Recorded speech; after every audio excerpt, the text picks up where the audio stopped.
Meus irmãos, o tema desta mensagem, as 5 diretrizes para nos guiar na vontade de Deus. Peço que os irmãos abram a Bíblia no livro de Romanos, no capítulo 12.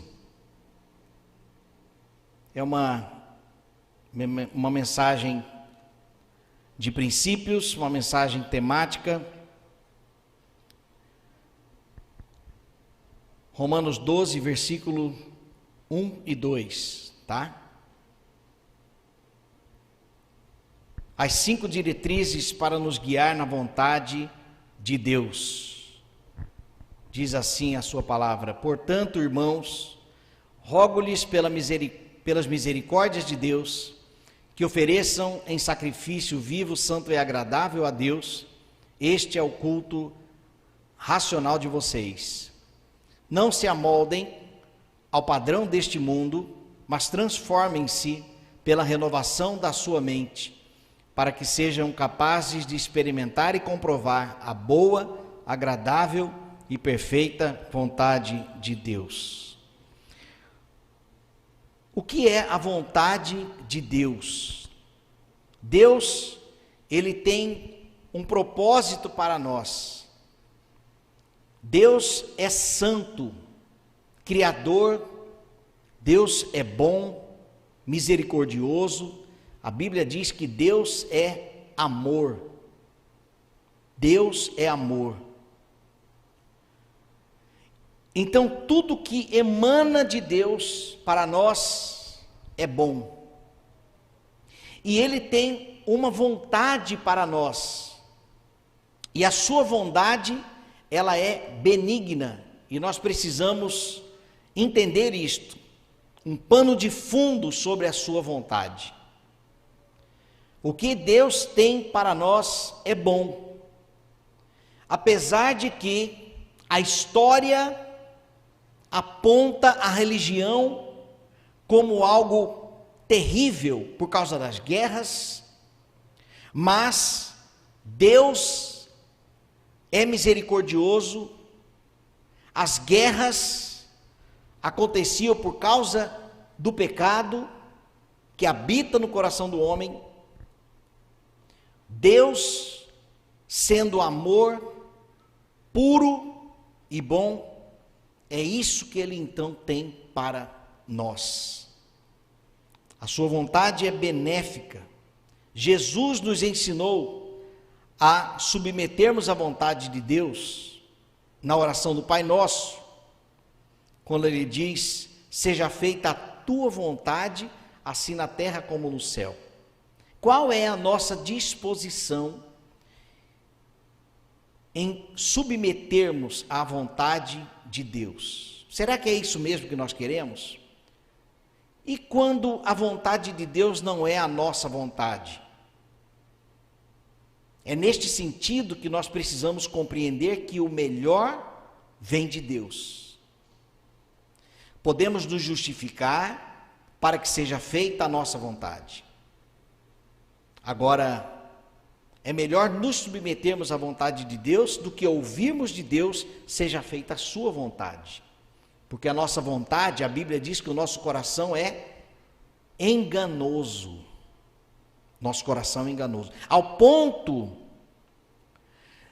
de João, lá na sua carta, dizer que se o nosso coração nos acusar, lembre-se da mensagem de Deus, porque Deus é maior do que o nosso próprio coração. Então, a nossa vontade, ela precisa estar conectada com a vontade de Deus. Agrada-te do Senhor e Ele satisfará os desejos do teu coração. Entrega o teu caminho ao Senhor, confia nele e o mais Ele fará. Mas e se não confiarmos? Seremos teimosos, sofreremos as consequências das nossas escolhas, que muitas das vezes são egoístas. Então, quais são as 5 diretrizes que podem nos guiar na vontade de Deus? É sobre isso que nós vamos refletir nesta noite. E a primeira diretriz é a habitação do Espírito Santo em nós. O que significa isso? Nós não nascemos filhos de Deus, nós somos criaturas de Deus. A palavra de Deus diz que nos tornamos filhos de Deus quando entendemos e recebemos Jesus Cristo como nosso Senhor e Salvador. O Espírito Santo é o agente divino que realiza a obra em nós. Nós somos reféns por sermos pecadores, nós somos reféns dos nossos próprios desejos. E a verdade é que quando nos submetemos aos nossos desejos, não fazemos a vontade de Deus, mas sim a nossa, que é carnal, prejudicial, maligna. E a Bíblia diz que aqueles que cometem tais coisas, ou seja, os desejos da carne, não herdarão o reino de Deus. Não como uma consequência por praticar aquelas obras, mas que Paulo ali, em Gálatas, ele diz que as obras da carne são características daqueles que não se submetem a Deus. Quando o Espírito Santo passa a habitar em nós, a luz se acende. Lâmpada para os meus pés é a tua palavra e luz para o meu caminho. Sem o Espírito Santo, estamos nas trevas, estamos na escuridão, mentimos e nem percebemos. Pecamos e ainda sentimos orgulho. Somos orgulhosos e soberbos e achamos que temos toda a razão. Não há espaço para a humildade, para uma vida de integridade. Repito, o egoísmo prevalece. Então eu não quero saber o que vão pensar de mim, eu quero a minha parte. E está tudo bem, mas quando o Espírito Santo de Deus passa a fazer parte, a luz se acende. E com a luz acesa, nós passamos a perceber o quão pobres e miseráveis somos como pecadores, sem Deus. Mas um pecador com Deus, ele é transformado. Jesus transforma, como foi o vídeo que nós vimos aqui. Uma pessoa que vivia nas drogas e as consequências de tudo isso, ele não narrou, e na verdade que nós nem precisamos saber, mas a vida era uma vida de prejuízos, ao ponto dos familiares dizerem: se você continuar nessa vida, nós vamos te abandonar. E então ele entendeu que precisava de ajuda. E quando então o Espírito Santo passou a habitar nele, aí ele percebeu a sua fraqueza, percebeu a sua carência e percebeu que de fato estava sozinho. Então, o Espírito Santo, quando passa a habitar em nós, as escamas dos nossos olhos caem e passamos a perceber os buracos na estrada. Desviamos dos buracos, nós tropeçamos menos, nós sabemos e passamos a compreender aquilo que desagrada a Deus, nós recebemos uma força para resistir às tentações que nós jamais resistiríamos sem Deus, sem o Espírito Santo de Deus em nós. Há um texto em 1 Coríntios, capítulo 2, versículo 14 a 16, que diz o seguinte: quem não tem o Espírito, esse Espírito está com E maiúsculo, com E maiúsculo, né? Se trata do Espírito de Deus, Espírito Santo. Quem não tem o Espírito não aceita as coisas que vêm do Espírito de Deus, pois lhes são loucura e não é capaz de entendê-las. Olha aqui, não é capaz de entendê-las, porque elas são discernidas espiritualmente. Mas quem é espiritual discerne todas as coisas e ele mesmo por ninguém é discernido. E o versículo 16: quem conheceu a mente do Senhor para que possa instruí-lo? Nós, porém, temos a mente de Cristo. Sem o Espírito, não compreendemos as coisas de Deus. Sem o Espírito, somos reféns dos nossos próprios pecados. Esse negócio de ir para a igreja, não pode fazer nada, eu quero a liberdade. Essa liberdade que pregam, sem o Espírito, na verdade, é uma escravidão. São escravos da bebida, são escravos das drogas, escravo da prostituição, escravo da promiscuidade, da imoralidade, das bebedices. É uma escravidão que, na verdade, as pessoas entendem que aquilo sim é liberdade, mas não. Peça para resistirem, não resistem. Por quê? Porque não tem o Espírito de Deus. Mas essas pessoas não compreendem. E olha, quando eu digo essas pessoas, não significa que elas são piores que nós, porque nós também fomos uma daquelas pessoas. Eu fui. Eu vivia uma vida promíscua. Eu vivia uma vida que só de mencionar dá vergonha. Mas eu fui liberto pelo Senhor. O Espírito Santo de Deus, quando passou a habitar em mim, é que eu fui passar a enxergar.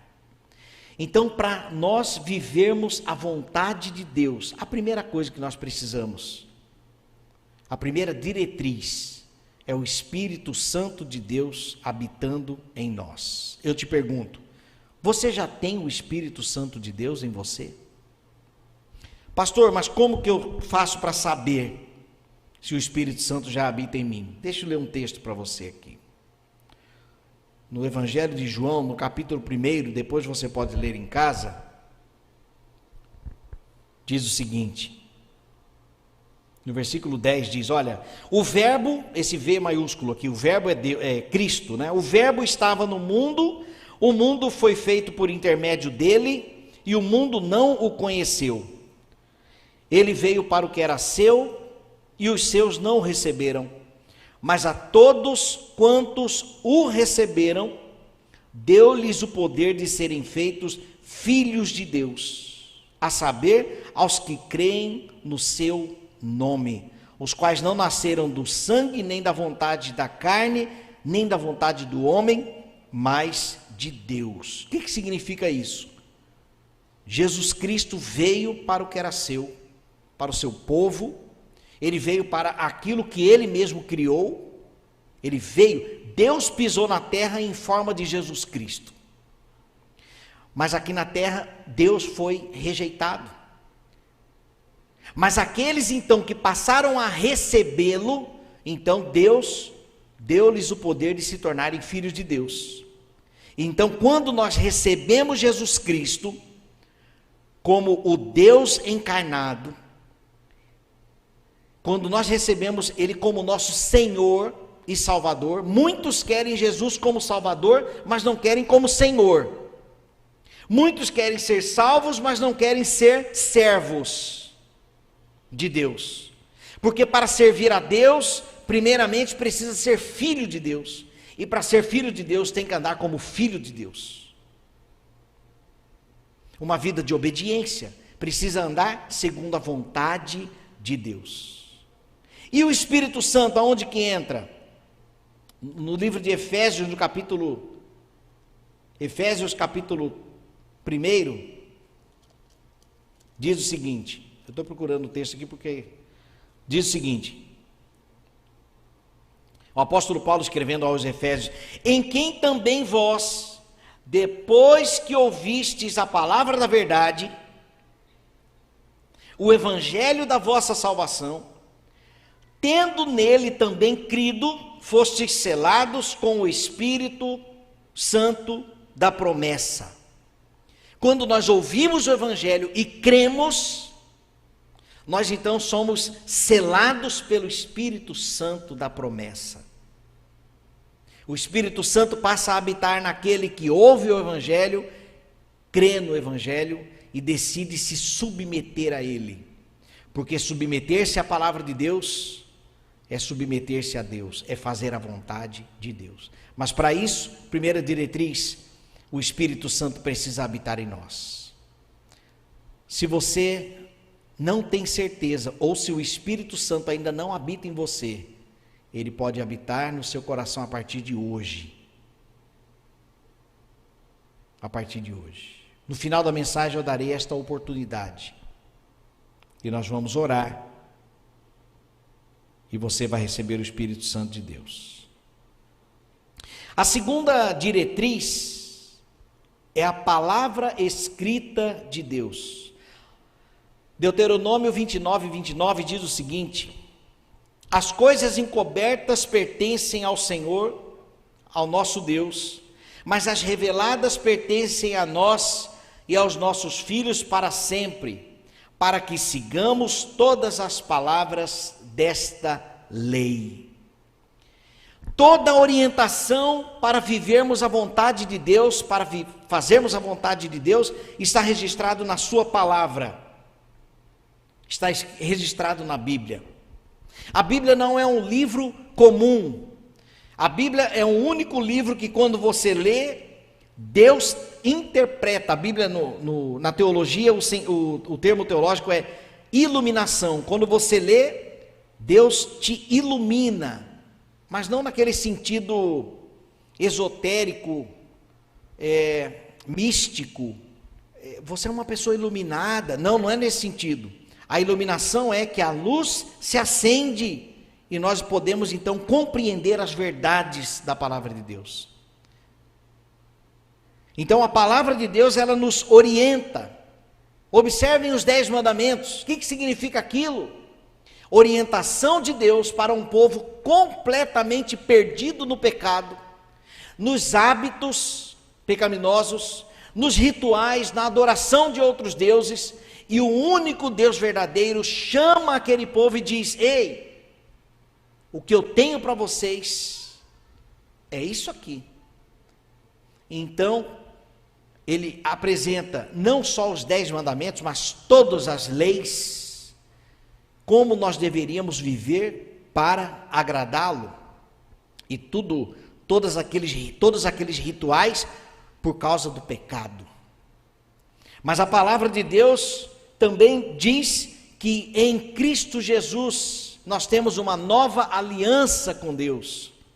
Então, quando nos submetemos à palavra dele, entregamos a nossa vida a Cristo, nós podemos então obedecer a Deus.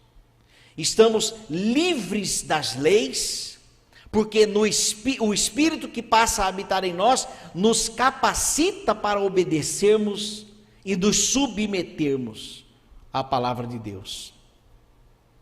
A palavra escrita de Deus é uma carta do céu para todo ser humano.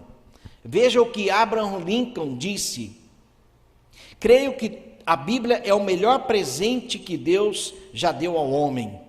Todo o bem da parte do Salvador do mundo nos é transmitido através deste livro. A Bíblia é ainda o livro mais vendido e mais lido na terra.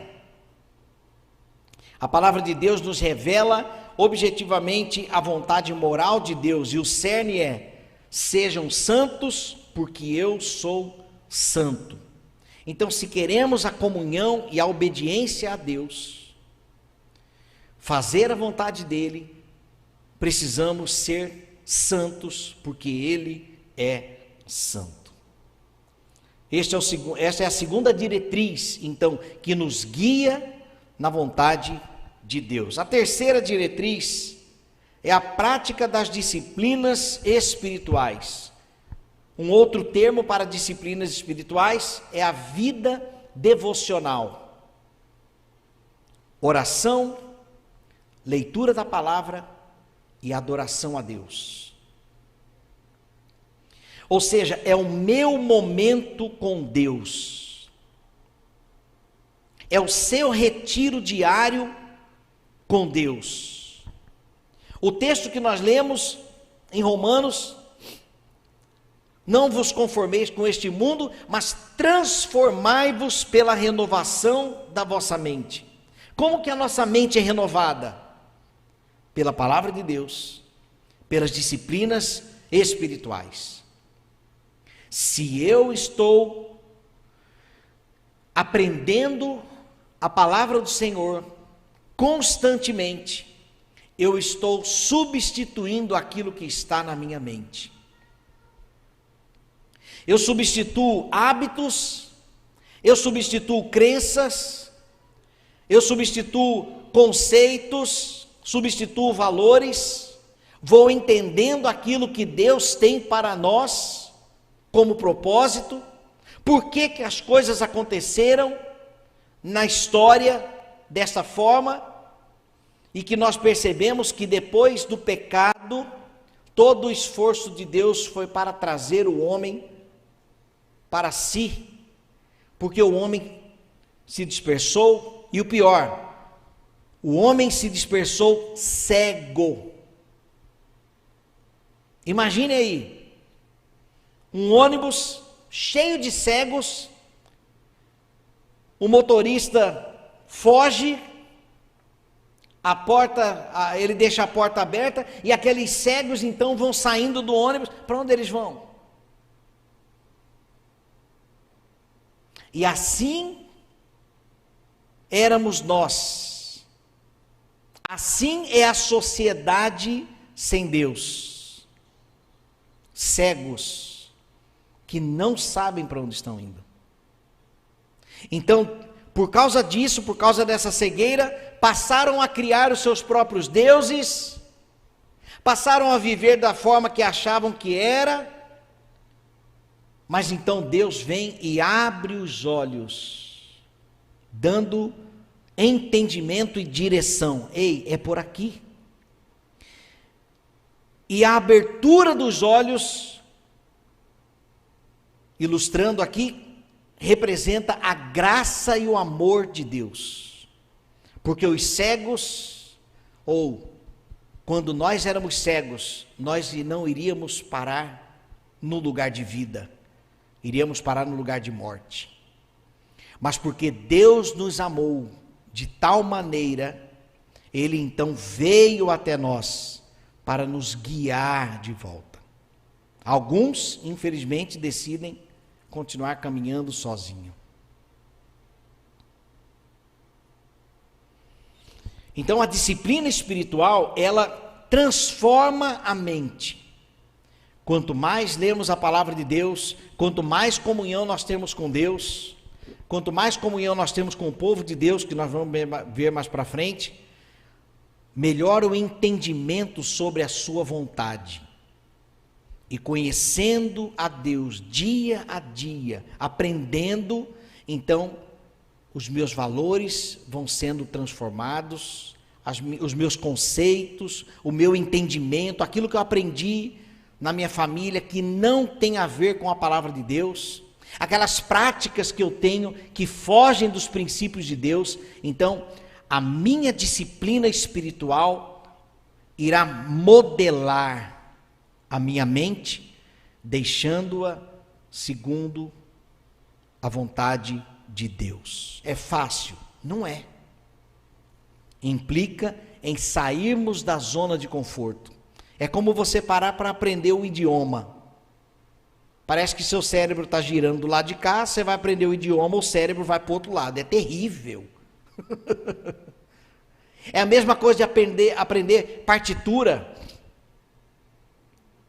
Né? A mesma coisa você aprender partitura. Você olhar um monte de bolinha com tracinho e você... Uau, deve ser linda essa música.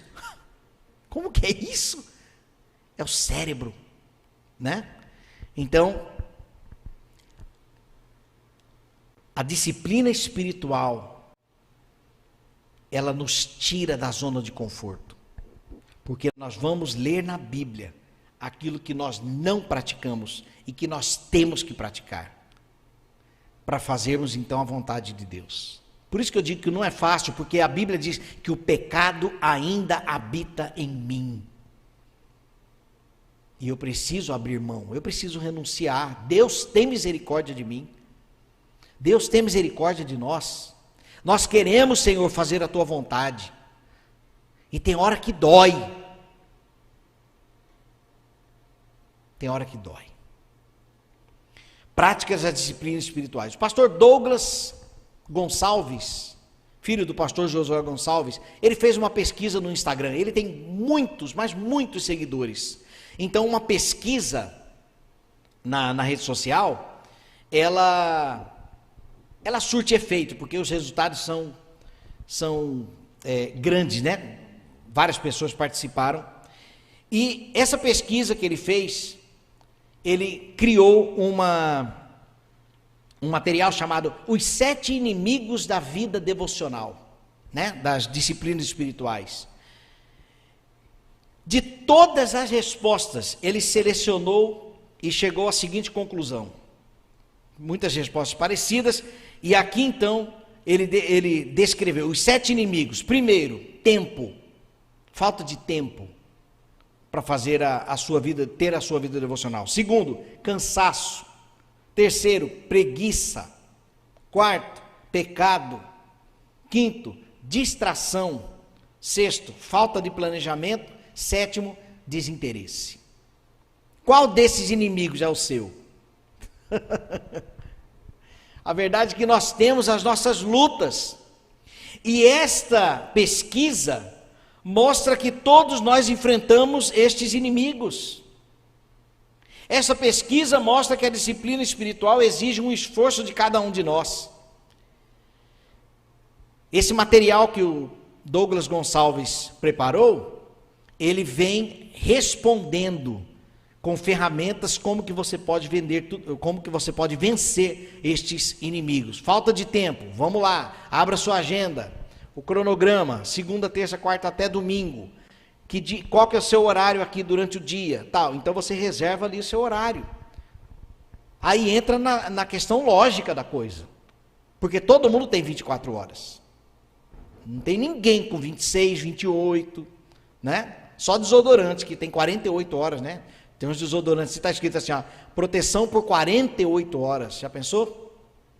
Então, nós temos que enfrentar e nós temos que usar da inteligência para driblarmos os inimigos espirituais, os inimigos da vida devocional, para nós então praticarmos. Porque é a disciplina espiritual que transformará, que renovará a nossa mente. A quarta e penúltima diretriz para nos guiar na vontade de Deus é a prática da obediência.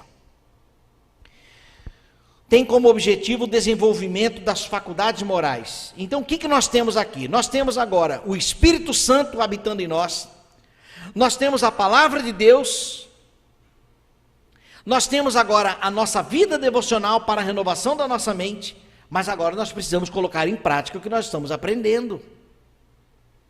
Porque senão, nós vamos ficar que nem Satanás, que conhece a Bíblia, mas não obedece.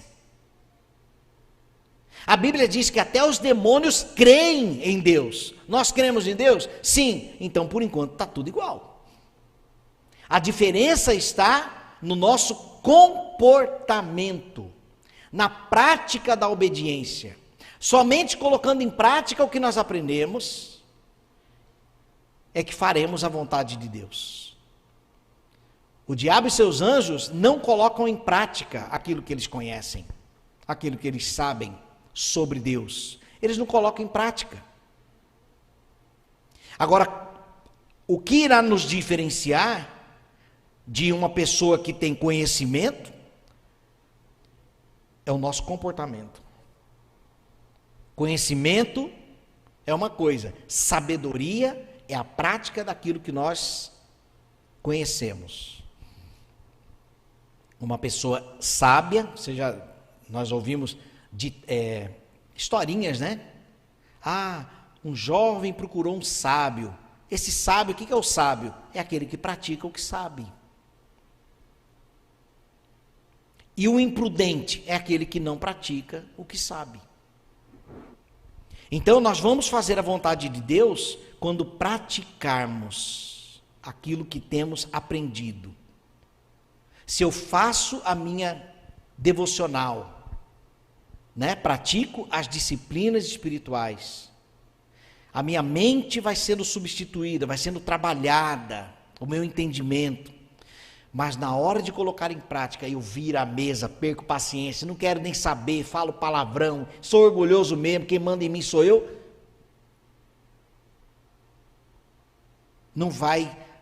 Isso não vai surtir efeito nenhum. É a mesma coisa de não sabermos nada. Então a prática da obediência é que trará então o desenvolvimento das faculdades morais. A obediência é característica primeiramente de conversão. 1 João capítulo 2, versículo 3, sabemos que o conhecemos, olha lá, se obedecemos aos seus mandamentos. Você conhece a Deus? A prova é o seu comportamento. Se você obedece, então de fato você conhece a Deus. Dói, né, gente? Não é fácil. Um versículo tão simples e óbvio, mas que nos confronta. Sabemos que o conhecemos se, olha aqui a condição, se obedecemos aos seus mandamentos. Eu te pergunto, vou me incluir na pergunta aqui, será que nós temos obedecido? Será que de fato nós conhecemos a Deus? Percebam a porta como é estreita? Percebam que cada um tem de fato uma cruz para carregar? Será que mesmo nós conhecemos mesmo a Deus? Obediência, então, é característica de conversão. Segundo, obediência é compromisso. Salmo 119, versículo 101. Olha que maravilha. Afasto os pés de todo caminho mau. Para quê? Para obedecer a tua palavra. Afasto os pés de todo caminho mau. O que é isso aqui, meus irmãos? Compromisso. Compromisso está acima da nossa vontade. É igual casamento. Casamento é compromisso, porque tem hora que a gente não está amando demais, não. Mas é compromisso. É compromisso. A mesma forma, obediência é compromisso. Afasto os pés de todo caminho mau. Você tem andado por caminhos maus? Seus pés precisam voltar para o caminho da luz? Você sendo uma ovelha, será que não vai ter muito carrapicho em você não? Porque você está andando em lugares onde não deve? E ovelha com carrapicho vai dar trabalho para o pastor, que vai tirar os carrapichos, né? Então, obediência é também compromisso, além de conversão. Obediência é característica de humildade. Salmo 119, versículo 22. Tira de mim a afronta e o desprezo, pois obedeço aos teus estatutos. E obediência, por fim, deve ser do coração, e não um dogma, um ritual, um hábito, porque todo mundo faz, eu faço, não. Obediência deve ser do coração, não como uma regra. Lucas capítulo 18, versículo 21. Olha só, a tudo isso tenho obedecido desde a adolescência, disse ele. A questão é, quem disse isso aqui? O jovem rico. Um rapaz que estava vivendo uma vida religiosa, mas que no seu coração não havia uma intenção de agrado sincero, mas simplesmente uma vida de religiosidade. Então, a nossa obediência ela é característica de conversão, compromisso, humildade e deve ser de coração. Deus quer que queiramos obedecer. Por fim, a quinta diretriz para nos guiar na vontade de Deus é a prática na vida comunitária da igreja. Infelizmente, meus irmãos, hoje em dia, as pessoas frequentam uma igreja, tornam-se membros de uma igreja, mas basta uma mágoa, basta alguma coisa que ela não goste, pronto, vou mudar de igreja. Por quê? Porque a pessoa não quer ser confrontada, ou a pessoa não quer pagar o preço das diferenças, das divergências, correção, porque tudo que a Bíblia diz sobre a vida comunitária, ela tem as suas dificuldades, é natural. Agora, a diferença da vida comunitária como igreja é o Espírito Santo habitando em nós. Dentro da igreja não existe diferença de classes sociais, porque o Espírito Santo de Deus nos iguala. Os fundamentos daquilo que nós devemos viver é o mesmo. O fundamento é a palavra de Deus. E se há alguma atitude de algum de nós de achar que eu sou um pouco melhor do que você, ou o contrário, porque existe o complexo de inferioridade. Eu me sinto pior. Saiba que todos nós somos iguais. Nós temos o mesmo Espírito habita em nós. Nós fazemos parte do mesmo corpo. Existem diferenças? Claro que existem. Até na nossa família, onde o sangue é o mesmo, né, que corre nas nossas veias, até na nossa família existem diferenças. Pessoas são diferentes. Mas em Cristo nós somos um, nós somos iguais. Nós temos a palavra de Deus, todos nós devemos ser obedientes. É como o dízimo. O dízimo é 10%, ninguém dá mais ou menos, é tudo igual, porque se trata de 10%. Se a pessoa ganha 30 mil, o dízimo é 3. Se a pessoa ganha 300, o dízimo é 30. Está todo mundo dando igual.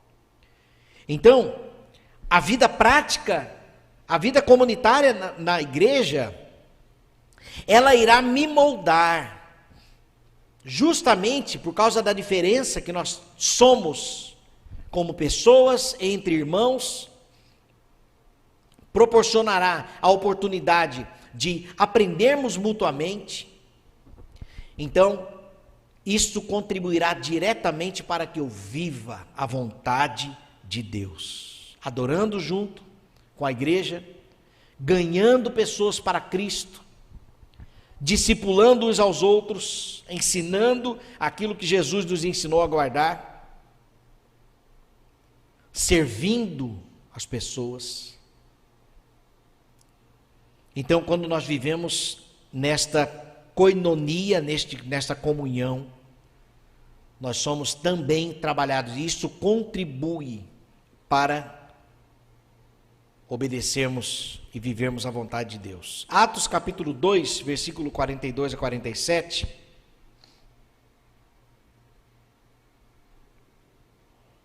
É um texto clássico da comunhão da igreja primitiva. Eles, a igreja, se dedicavam ao ensino dos apóstolos e à comunhão, ao partir do pão e às orações. Todos estavam cheios de temor e muitas maravilhas e sinais eram feitos pelos apóstolos. Os que criam mantinham-se unidos e tinham tudo em comum. Vendendo suas propriedades e bens, distribuíam a cada um conforme a sua necessidade. E todos os dias continuavam a reunir-se no pátio do templo, partiam o pão em suas casas e juntos participavam das refeições com alegria e sinceridade de coração. Meus irmãos, a vida comunitária do cristão é a igreja. Essa história de desigrejados não combina com as verdades das Escrituras. Desigrejado é o cristão que não congrega, está errado. Vai ficar manco. Alguma área da sua vida espiritual não será preenchida. Porque existem ações e manifestações de Deus que só acontecem na koinonia, na comunhão, na junção. Ah, mas hoje tem internet para a gente se comunicar e para a gente aprender. Eu vou para o YouTube. Não é isso. É relacionamento. Casa com alguém então pela internet, fica casado pela internet. Bodas de ouro. Com 50 anos mandando mensagem. Vai? É assim? Não é. A Bíblia diz que nós somos um corpo. Mas deixa o meu dedo lá não sei aonde, vou deixar minha perna lá, não sei. É assim? Não é. Nós temos que estar juntos. Agora vai ter o Natal, né? Aquele peru assado, aquela coisa toda, mas só que fica cada um na sua casa, tá? Aí cada um faz o seu pedacinho de frango, aí todo mundo pela internet vai conectar. Gente, ó, Feliz Natal, queria muito dar um abraço em você. Não, não pode. E por que que quando o assunto é igreja, não pode? É todo mundo online. Gostei do pastor que falou aqui no aniversário da igreja. O recurso online é para um caso extra. Não deve ser uma opção. Os cultos nos lares precisam acontecer. Os pequenos grupos precisam acontecer, porque juntos é que nós seremos modelados, trabalhados, confrontados, admoestados, exortados, corrigidos, juntos. Juntos. E isto vai contribuir diretamente para vivermos uma vida de obediência a Deus. Então, para encerrar, deixa eu recapitular aqui as 5 diretrizes. Primeiro, o Espírito Santo precisa habitar em nós. Primeira coisa. Segundo, o recurso, a palavra de Deus. Terceiro, o meu compromisso, as disciplinas espirituais, minha vida devocional. Quarto, aquilo que eu aprendo na vida devocional, prática, a prática da obediência. E por fim, obediente, cumprindo, aprendendo diariamente a palavra, conexão com o Espírito Santo. Então eu venho para a igreja, convivo com os meus irmãos. Meus irmãos, aquele que pensa estar em pé, cuide para que não caia. Nós não vamos cair dessa forma. Nós vamos fechar todas as brechas se obedecermos estas 5 diretrizes.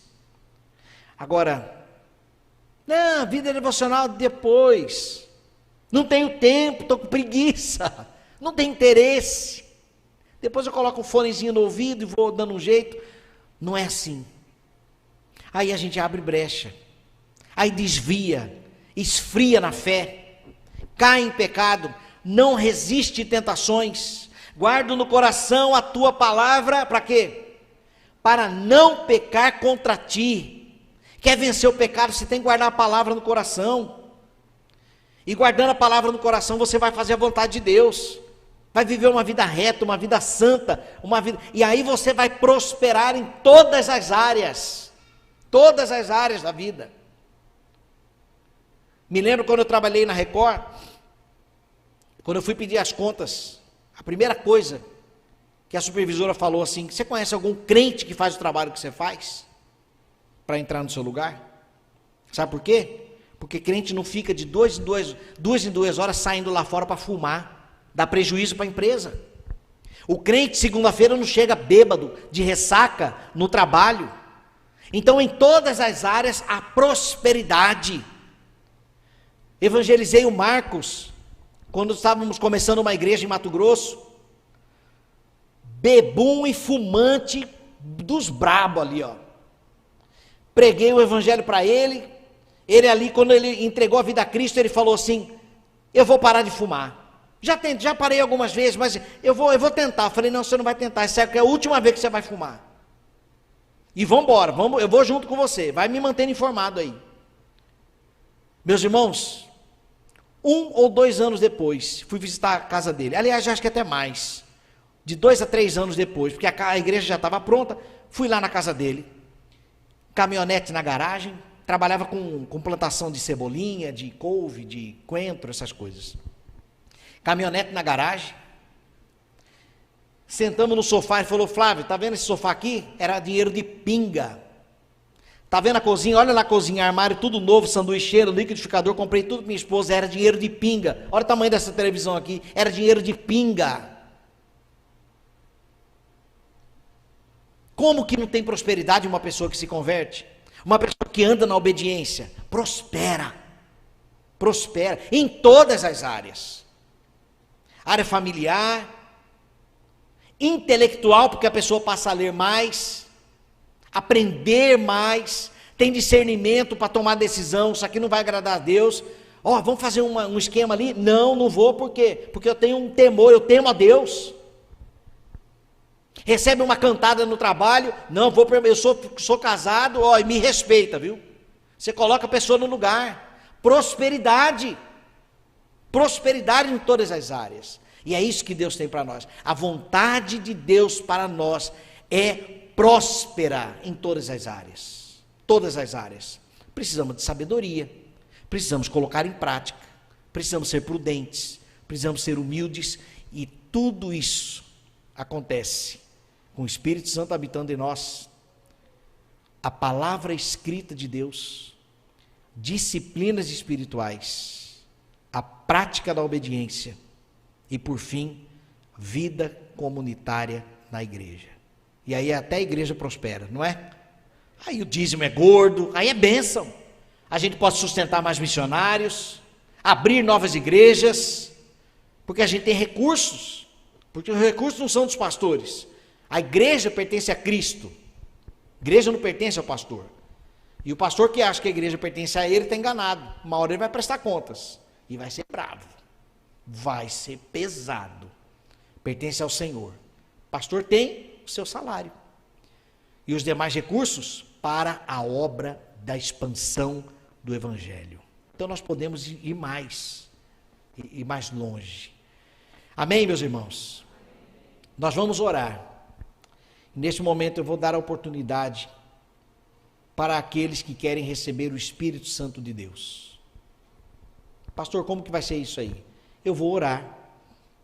E se você quer entregar a sua vida ao Senhor, se você quer entregar a sua vida a Cristo, você precisa reconhecer que é um pecador.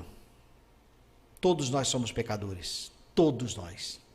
Pecado na cultura é matar, é roubar, usar drogas, mas pecado basta um olhar com má intenção. Pecamos. Nós temos uma natureza pecaminosa.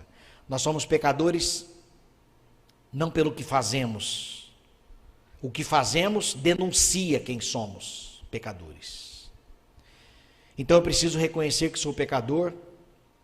Por causa do pecado eu preciso reconhecer que preciso de um Salvador.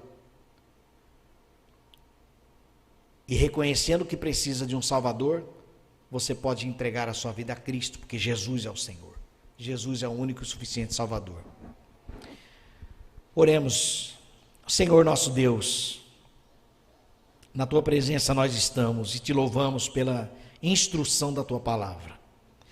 E nesta mensagem, a primeira diretriz nos afirma que para fazermos a Tua vontade precisamos ter o Espírito Santo habitando em nós. Talvez aqui no nosso meio hajam pessoas que Tu conheces, que ainda não entregaram a vida a Ti e o Teu Espírito ainda não habita nelas. Ó Deus, em nome de Jesus, visita, Senhor, estes corações. Ó Deus, escreva o nome destas no livro da vida. Que elas reconheçam que são pecadoras, que precisam de um Salvador, e recebam o Teu Espírito Santo nesta noite. Talvez hajam também no nosso meio pessoas que não têm vivido as disciplinas espirituais, têm visto a coinonia da igreja, a vida comunitária da igreja, como algo ainda opcional. Em nome de Jesus, ó Deus, trabalhe nestes corações, para que juntos possamos aprender a viver a Tua vontade. Ainda com os olhos fechados, com a cabeça baixa, enquanto toda a igreja está orando, eu gostaria de saber se alguém nesta noite quer entregar a sua vida a Cristo e receber o Espírito Santo de Deus. Basta levantar uma de suas mãos e abaixar em seguida. Alguém? Pastor, eu quero. Amém. Deus te abençoe. Mais alguém? Eu quero entregar a minha vida a Cristo. Eu quero que o Espírito Santo de Deus habite em mim. Se é o seu caso, levante uma de suas mãos e abaixe em seguida, que eu quero orar por você. Mais alguém? Amém. Deus te abençoe. Mais alguém? Pastor, eu quero entregar minha vida a Cristo, eu quero que o Espírito Santo habite em mim, para eu viver uma vida fazendo a vontade de Deus. É o seu caso? Só levantar a mão e abaixar em seguida. Amém, Deus te abençoe. 3 pessoas, mais alguém? Eu quero, pastor, receber o Espírito Santo de Deus. Sua vida vai ser transformada, viu? Completamente transformada. Mais alguém? Ok, vocês que levantaram as suas mãos, repitam comigo essa oração aí no seu coração. Senhor Jesus, eu reconheço que sou um pecador. Perdoe os meus pecados. Escreva o meu nome no livro da vida. Me dê a alegria da salvação. E que o Teu Espírito Santo venha habitar em mim. Em nome de Jesus. Amém.